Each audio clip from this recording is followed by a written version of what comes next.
అశ్వ సంవత్సరంలో కైలాస యాత్ర Shri Gayatri tours and travels 8977349696. రాజకీయాల్లో విచిత్రాలకు ఏమాత్రం కొదవ ఉండదు. రంగారెడ్డి జిల్లా అమన్గల్లో విచిత్ర రాజకీయం కనిపిస్తుంది. మున్సిపల్ సీటు కోసం ఒకటయ్యాయి కాంగ్రెస్ బీజేపీ. ఇక బీఆర్ఎస్కు మున్సిపల్ చైర్మన్ సీటు దక్కకూడదనే ఉద్దేశంతో చేతులు కలిపాయి కాంగ్రెస్ బీజేపీ నేతలు. బీఆర్ఎస్ నుంచి కౌన్సిలర్లను లాగారు కాంగ్రెస్ పార్టీకి సంబంధించినటువంటి నేతలు. ఇక 15వ వార్డులో గెలిచారు పత్యానాయక్. అయితే తమ వైపు గెలిచినటువంటి పత్యానాయక్ను తమ వైపు లాగింది కాంగ్రెస్. పత్యానాయక్ పార్టీ మార్పుతో ఇప్పుడు చైర్మన్ లెక్కలే మారిపోతున్నాయి. పత్యానాయక్ను చైర్మన్ చేసింది కాంగ్రెస్ పార్టీ. పత్యానాయక్ మద్దతు ఇచ్చింది బీజేపీ. అమన్గల్ మున్సిపాలిటీలో 15 వార్డుల్లో బీఆర్ఎస్కి 8, బీజేపీకి 6, కాంగ్రెస్కి 1 సీటు వచ్చాయి. పత్యానాయక్ మారటంతో బీఆర్ఎస్కు చైర్మన్ సీటు ఇప్పుడు దూరం అవుతోంది. బీజేపీ కాంగ్రెస్ పొత్తుపై బీఆర్ఎస్ నేతలు ఆందోళన వ్యక్తం చేస్తున్నారు. సిగ్గులేని బీజేపీ కాంగ్రెస్ నేతలంటూ రోడ్డు మీద నినాదాలు చేస్తున్నారు. పత్యానాయక్పై బీఆర్ఎస్ నేతలు మండిపడుతూ ఉన్నారు. బీఆర్ఎస్ నేతలను పోలీసులు అయితే అక్కడ ఈ రకంగా కూడా సిగ్గులేని బీజేపీ కాంగ్రెస్ నేతలంటూ నినాదాలు చేయడంతో కూడా అక్కడ నుంచి వాళ్ళని చెల్లాచెదురుగా వెళ్ళగొట్టడం అయితే జరిగింది. ఇక పత్యానాయక్ ఒక్కడితోనే ఇప్పుడు రాజకీయాలు మారిపోయాయని చెప్పాలి. అమన్గల్ మున్సిపాలిటీలో బీఆర్ఎస్కి 8 వచ్చి బీజేపీకి 6, కాంగ్రెస్కి 1 సీటు, పూర్తి మెజారిటీ బీఆర్ఎస్కి కనిపించింది 8.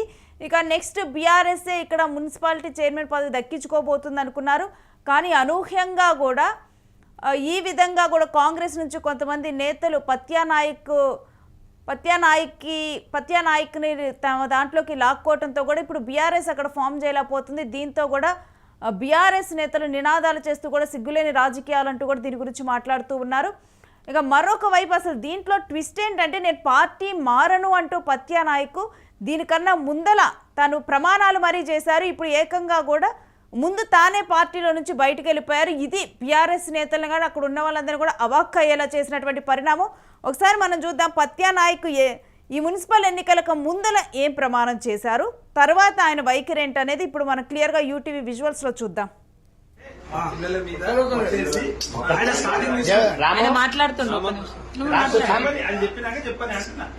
శివరాత్రి సందర్భంగా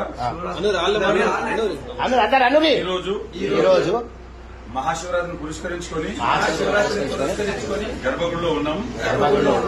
ఎవరి వాళ్ళ పిల్లల మీద చేసుకుంటూ మనం అందరము పార్టీ ఆదేశించిన మేరకు చైర్మన్ వైస్ చైర్మన్ ఎన్నికల్లో పాల్గొని న్యాయం చేయాలని ప్రమాణం చేస్తున్నాను. చైర్మన్ గా పాపిశెట్టి రాము, వైస్ చైర్మన్ గా పత్యానాయక్ అని నేను, ఈరోజు ఆమన్గల్ మున్సిపాలిటీలో మున్సిపాలిటీ ఎన్నికలలో ఆమన్గల్ ప్రజలు, మున్సిపాలిటీ ఓటర్లందరూ కూడా బీఆర్ఎస్ పార్టీకి మెజారిటీ ఓట్లేసి స్థానాలను గెలిపించారు. ఈరోజు ఎవరికో పుట్టిన బిడ్డను, ఇంకా ఎవరికో కాదు, మా బీఆర్ఎస్ పార్టీకి పుట్టిన బిడ్డను చాతగానితనంతో కాంగ్రెస్ పార్టీ దత్తత తీసుకొని ఈరోజు నా బిడ్డ అని చెప్పుకున్నది ఈ మున్సిపాలిటీలో. ఇంకా ఈ ఆమన్గల్ మున్సిపాలిటీలో కాంగ్రెస్ పార్టీకి వచ్చింది ఏకలింగం, ఒక్కటే 15 వార్డులలో వచ్చింది. ఏం మొహం పెట్టుకొని ఈరోజు మున్సిపాలిటీలో కాంగ్రెస్ జెండా ఎగిరిందని ఈరోజు సంబరాలు చేసుకుంటున్నారు, టపాకులు కాలుస్తున్నారు. ఒక్కసారి గుండె మీద చేసుకోవాలి. ఒకే ఒక వార్డు గెలిస్తే 15 వార్డులల్లో తెలంగాణలో కాదు, భారతదేశంలో కాదు, ప్రపంచంలో ఎక్కడ కూడా జరగని ద్వంద్వ వైఖరి, కుళ్ళు రాజకీయము.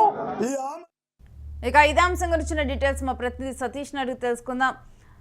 సతీష్, పత్యానాయక్ తీరు ఇప్పుడు అంటే అందరినీ కూడా అక్కడ ఉన్నటువంటి బీఆర్ఎస్ వాళ్ళని అవాక్కు అయ్యేలా చేసింది. ప్రమాణాలు చేయడంలో తానే ముందుండి తీరా కూడా తానే ప్రమాణం మరచిపోయినటువంటి పరిస్థితి కనిపిస్తుంది. పూర్తిగా కూడా ఇప్పుడు ఆమన్గల్ మున్సిపాలిటీ గురించిన డీటెయిల్స్ ఏంటి? కల్వకుర్తి నియోజకవర్గం ఆమన్గల్ మున్సిపాలిటీలో ఒక వింత ఈ ఎన్నిక అని కూడా చెప్పుకోవచ్చు. వింత మొత్తం కూడా అంటే అనైతికంగా ఇది బీఆర్ఎస్కు సంబంధించినటువంటి ఏదైతే కౌన్సిలర్ ఉన్నాడో ఆయన ముఖ్యంగా కాంగ్రెస్ పార్టీకి సపోర్ట్ చేయడం ఒక పెద్ద చర్చనీయాంశంగా మారింది. ముఖ్యంగా ఫస్ట్ ఏదైతే మొత్తం కూడా అమన్గల్లో దాదాపు 15 వార్డులు ఉన్నాయి. ఆ 15 వార్డులలో కూడా బీఆర్ఎస్కు 8 వచ్చినాయి, దాంట్లో బీజేపీకి 6 వచ్చినాయి, కాంగ్రెస్కు 1 వచ్చింది. సో అక్కడ మెజారిటీ ముఖ్యంగా బీఆర్ఎస్కి వచ్చింది. మరి మెజారిటీ వచ్చిన తరుణంలో మరి ఇలా ఎందుకు మరి మాట మార్చుకున్నారో మనసు మార్చుకున్నారో అర్థం కావట్లేదు. ప్రస్తుతం ఆయనకు సంబంధించి అక్కడ ఏదైతే ఈ పొత్తుకు సంబంధించి కూడా పాత్యానాయక్ చేసినటువంటి వ్యవహారం అంతా కూడా ప్రస్తుతం రాష్ట్ర వ్యాప్తంగా కూడా ప్రస్తుతం చర్చనీయాంశంగా మారింది. దీనికి సంబంధించి ఆయన కాంగ్రెస్ సపోర్ట్ చేయడం, దాంతో బీజేపీ కూడా మళ్ళీ సపోర్ట్ చేయడం. ఎందుకంటే రాష్ట్ర వ్యాప్తంగా కూడా ప్రస్తుతం ఇది ఒక అంటే ఇట్లాంటి పొత్తులు, అనైతిక పొత్తులు అనేది రాష్ట్ర వ్యాప్తంగా కూడా జరుగుతూ ఉన్నాయి. సతీష్, ఈ రకమైన స్టెప్ పత్యానాయక్ తీసుకోవటానికి కారణం తాను చైర్మన్ పదవి ఏదైతే బీఆర్ఎస్ నుంచి కనుక తాను అవ్వాలనుకుంటే వైస్ చైర్మన్గా తాను అవ్వాలి కాబట్టి అందుకని చెప్పి ఇప్పుడు ఈయన పొత్తులోకి వెళ్ళాడు అనుకోవాలా? డెఫినెట్గా చైర్మన్ కావాలనుకుంటే మరి బీఆర్ఎస్లో ఉండి కూడా అడగొచ్చు కదా. అంటే ముందుగానే తాను ప్రమాణంలో వైస్ చైర్మన్ అని చెప్పి కూడా ముందుగానే వాళ్ళు డీల్ చేసుకున్నట్లుగా కూడా మనకు అర్థమవుతూ ఉంది. ఓకే, ఏదేమైనప్పటికీ ఇక్కడ అమన్గల్కి సంబంధించి అయితే మొత్తం కూడా రాష్ట్ర వ్యాప్తంగా కూడా ఒకవైపు ఈ పొత్తుల వ్యవహారంలో పెద్ద చర్చనీయాంశంగా మారింది. ఈ పొత్తుకు సంబంధించి కూడా ఏదైతే లోకల్గా ఎమ్మెల్యే కసిరెడ్డి నారాయణ రెడ్డి కూడా దీన్ని ప్రతిష్టాత్మకంగా తీసుకున్నాడు. బీఆర్ఎస్ను ఎట్లయినా చేసి అంటే మనకు సంబంధించి పొజిషన్ రాకున్నా, చైర్మన్ పదవి రాకున్నా సరే కానీ సో బీఆర్ఎస్ను మాత్రం ఇక్కడ గెలవనివ్వకూడదు అనేది ఆయన పంతం పట్టినట్టు తెలుస్తూ ఉంది. కసిరెడ్డి నారాయణ రెడ్డి దీన్ని ప్రతిష్టాత్మకంగా తీసుకొని సో ఈ చర్యకు పాల్పడినట్లు తెలుస్తూ ఉంది. దీనికి సంబంధించి కూడా ముఖ్యంగా ఇటు కాంగ్రెస్ ఆయన ఏదైతే నాయక్ చేసినటువంటి చర్య ఒకవైపు ఉంటే దాంట్లో బీఆర్ఎస్ నుంచి ఇటు కాంగ్రెస్కు సపోర్ట్ చేయడం, సో కాంగ్రెస్ అలాగే బీజేపీ పొత్తు చేసుకోవడం. సో ఎక్కడ రాష్ట్ర వ్యాప్తంగా ఈ 3 పార్టీలు కూడా ఒకవైపు అంటే తిట్టుకుంటా ఉంటాయి. కాంగ్రెస్ బీజేపీ ఎట్లా ఉంటుందో మీరు చూసారు. మీరు నిజామాబాద్ సిద్ధాంతాల పరంగా కూడా మనం కాంగ్రెస్ బీజేపీ చూసుకుంటే కనుక పూర్తిగా కూడా డిఫరెంట్. ఎస్, ముఖ్యంగా ఇప్పుడు రాష్ట్ర వ్యాప్తంగా కానీ అటు దేశవ్యాప్తంగా కానీ సో ఏవైనా బద్ధ శత్రు పార్టీలు ఉన్నాయంటే ఇటు కాంగ్రెస్ బీజేపీ. ఎందుకంటే రాహుల్ గాంధీ మొత్తం కూడా పెద్ద ఎత్తున మోడీని విమర్శిస్తూ ఉంటారు, మోడీ తీసుకున్న నిర్ణయాల పట్ల పెద్ద ఎత్తున విమర్శలు గురిపిస్తూ ఉంటారు. సో మరి ఈ రాజ్యాంగం బుక్కు చేతిలో పట్టుకొని భారతదేశం అంతా తిరిగేటటువంటి వాళ్ళ అధినాయకుడు సో మరి ఏం చెప్తారు దీనికి సమాధానం అనేది కూడా ఇప్పుడు మొత్తం రాష్ట్ర వ్యాప్తంగా చర్చనీయాంశమైంది. ఇప్పుడు మన మున్సిపల్ ఎన్నికల్లో స్థానికంగా ఉన్న లెక్కలు వేరు, రాష్ట్ర వ్యాప్తంగా కానీ జాతీయంగా కానీ ఉన్నటువంటి లెక్కలు వేరని కూడా మనం చూడాలా? ఎవరికి వాళ్ళు కూడా స్థానికంగా వేరే వేరే క్యాలిక్యులేషన్లో ఉన్నారా? ఎస్, ఈ గ్రూప్ బి ఏదైతే ఈ పొత్తులకు సంబంధించి ఇది అంటే రాష్ట్ర వ్యాప్తానికి కొంతమేర సంబంధం లేకపోయినప్పటికీ కూడా ఈ గ్రూప్ బి రాజకీయాల వల్ల ప్రజలు నాయకుల సిద్ధాంతాలను, నాయకుల మాటలను నమ్మకుండా పోతున్న పరిస్థితులు కనబడుతున్నాయి. ఎందుకంటే ఏ పార్టీలో ఉంటారో, ఏ పార్టీలో ఎన్నికైన తర్వాత ఏ పార్టీలకు పోతారో కింద నాయకులకే ఒక స్పష్టత లేకపోతే మరి ఎమ్మెల్యే కానీ ఇంకా ఎంపీ కానీ మరి ముఖ్యమంత్రి కానీ మరి ఏం చేస్తారు, ఎలా చేస్తారు అనే దానిపైన పెద్ద ఎత్తున విమర్శలు వచ్చే అవకాశం ఉంటుంది. కింద ఉన్నటువంటి లీడర్లే, మన గల్లీలో ఉన్నటువంటి లీడరే సో ఇలా మాట మారుస్తే ఎలా అని చెప్పి కూడా ఒక పక్క ఆశ్చర్యకరంగా చూస్తా ఉన్న పరిస్థితులు కనబడుతున్నాయి. అంటే అసెంబ్లీ ఎన్నికల్లో ఎటువంటి పరిణామాలు బీఆర్ఎస్ కి కనిపించాయి, ఇప్పుడు మున్సిపల్ ఎన్నికల్లో ఇక్కడ పత్యానాయక్ తీరుతో కూడా అదే పరిణామం ఇప్పుడు బీఆర్ఎస్ కి ఎదురైందా? ఎస్, డెఫినెట్గా ముఖ్యంగా ఈ 2 పార్టీలకు సంబంధించి బీఆర్ఎస్ మనగడ అంటే బీఆర్ఎస్కు సంబంధించి ఇప్పటికే ఆ 10 మంది ఎమ్మెల్యేల పరిస్థితి కూడా ఇట్లనే ఉంది. సేమ్ పార్టీ ఒక గుర్తు పైన గెలుస్తారు, సో పొజిషన్ అంటే ఎమ్మెల్యే పొజిషన్ కావాలి, సో వాళ్ళకు అధికారం కావాలి కాబట్టి మళ్ళీ ఇంకొక పదవి కావాలి కాబట్టి సో అక్కడ మళ్ళీ కాంగ్రెస్ పార్టీకి వెళ్ళిన పరిస్థితి ఉంది. సో మీరు ఎక్కడ ఉన్నారు అంటే నేను అక్కడే ఉన్నాను, సో ఎక్కడ ఉన్నారో చెప్పరు. సో ఇట్లా పరిస్థితులు అయితే కనబడతా ఉన్నాయి. సో ఇది ఫైనల్ గా మరి ఇప్పుడు పత్యానాయక్ తో కూడా ఇప్పుడు చైర్మన్ సీటు ఇప్పుడు ఈ పత్యానాయక్ కి సొంతమైనట్లా, లేకపోతే ఈ విషయంలో బీఆర్ఎస్ ఏమైనా స్టెప్ తీసుకుంటుందా అక్కడ?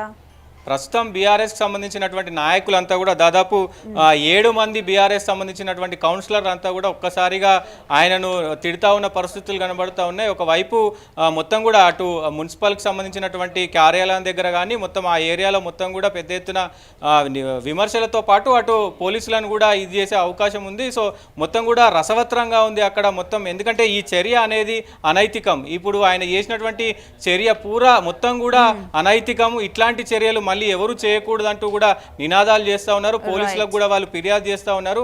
ఒకవైపు ఎందుకంటే బీఆర్ఎస్ పార్టీ నుంచి గెలిచిన తర్వాత మళ్ళీ ఇటు వెళ్ళడం, ఒక ఇండిపెండెంట్ అనుకుంటే అది వేరే విషయం. కానీ ఒక బీఆర్ఎస్ పార్టీ గుర్తు పైన గెలిచి కాంగ్రెస్కు సపోర్ట్ చేసి కాంగ్రెస్ కూడా మళ్ళీ బీజేపీతో జతకట్టి ఈ పదవిని దక్కించుకోవడం అనేది రాష్ట్ర వ్యాప్తంగానే ఒక చర్చనీయాంశంగా మారిన విషయం అని చెప్పుకోవచ్చు. Thanks for the details Satish.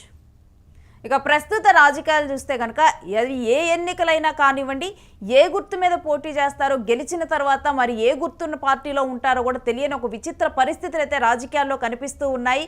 కేవలం అధికారం తమకి రావటమే ముఖ్యము అన్నది కూడా మనకి కనిపిస్తూ ఉన్నటువంటి, అంటే ప్రజలు వాళ్ళని నమ్మి ఓటు వేశారు ఆ పార్టీలో వాళ్ళు ఉన్నందుకు అన్నది కూడా రాజకీయ నాయకులు, నేతలు వీళ్ళందరూ మరిచిపోతున్నటువంటి పరిణామాలు కనిపిస్తున్నాయి. కేవలం అధికారం కోసమే వీళ్ళందరూ కూడా పొత్తులు, పార్టీలు మారటాలు, అసలు పూర్తిగా కూడా విభిన్నమైనటువంటి, అంటే పార్టీ పాటిస్తున్నటువంటి సిద్ధాంతాలను వేటిని కూడా లెక్క చేయకుండా విభిన్నమైన పరిస్థితుల్లో వీళ్ళందరూ కూడా ఉంటున్నటువంటి పరిస్థితి చూస్తూ ఉన్నాం. ప్రజలకు కూడా అసలు ఎవరిని నమ్మాలి, ఎవరికి ఓటేయాలి, వీళ్ళు ఓటేసిన తర్వాత ఏ పార్టీలోకి వెళ్తారు, నాయకుల్ని నేతల్ని నమ్మలేనటువంటి ఒక పరిస్థితిని ప్రజలు కూడా ఒక కన్ఫ్యూజన్ స్టేట్లో ఉన్నారు.